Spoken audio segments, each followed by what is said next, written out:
Unique ആയിട്ട് തോന്നിയത് first പാർട്ടിലത്തെ ആ ഒരു ഡിവൈസിനെ കുറിച്ചുള്ള മെൻഷനിങ് അല്ലാതെ വേറെ ഒരു ക്യാരക്ടേഴ്സിനെയും അവർ ഇതിലേക്ക് കൊണ്ടുവന്നിട്ടില്ല. സാധാരണ ഇങ്ങനെയുള്ള ഒരു സീക്വൽസ് ഇറങ്ങുമ്പോൾ ഫസ്റ്റ് പാർട്ടിലത്തെ ഏതെങ്കിലും ഒക്കെ ഒരു ക്യാരക്ടേഴ്സിനെ കൊണ്ടുവരും ലിവിങ് ആയിട്ടുള്ളത്.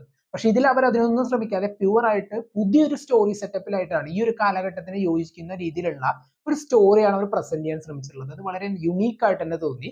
ആൻഡ് പിന്നെ പറയേണ്ടത് ഈ ഒരു സിനിമയുടെ സ്വഭാവം നമുക്കറിയാം. കാരണം എന്താണ് ഇതുകൊണ്ട് ഉദ്ദേശിക്കുന്നത്, അല്ലെങ്കിൽ ആ ഒരു ടൊർണാഡോസ് ഒക്കെ വരുന്ന സീനുകളിലൊക്കെ ഉണ്ടാവുന്ന ആ ഒരു ബിൽഡപ്പ് സീൻസ് ഒക്കെ ഉണ്ട്, അതൊക്കെ നല്ല പോലെ തന്നെ വർക്കൗട്ട് ആയി. എസ്പെഷ്യലി നമ്മളതൊരു തിയേറ്ററിൽ നല്ല സൗണ്ട് എഫക്റ്റിൽ ഇരുന്ന് കാണുമ്പോൾ നമുക്ക് ശരിക്കും ആ ഒരു ബിൽഡപ്പിന്റെ ഫീലൊക്കെ നമുക്ക് അവിടെ കിട്ടും. കാരണം അവരിങ്ങനെ പോകുന്ന ഒരു ഫീൽഡ്സിലൂടെ അങ്ങനെ കറക്റ്റ് ഷോർട്ട് കട്ട് ഒക്കെ എടുത്തിട്ട് ആ ഒരു ടൊർണാഡോന്റെ അടുത്തേക്ക് പോകുന്നു. അതിന്റെ അവർ പറയുന്ന ചില വാക്കുകളുണ്ട്, ഇതിന് റിലേറ്റഡ് ആയിട്ടുള്ള ചില പാരാമീറ്റേഴ്സ് ഒക്കെ പറയുന്നതൊക്കെ ശരിക്കും ഫസ്റ്റ് പാർട്ട് ഒന്നുകൂടി റീവിസിറ്റ് ചെയ്തുകൊണ്ട് അത് കുറച്ചും കൂടി പെട്ടെന്ന് മനസ്സിലായി.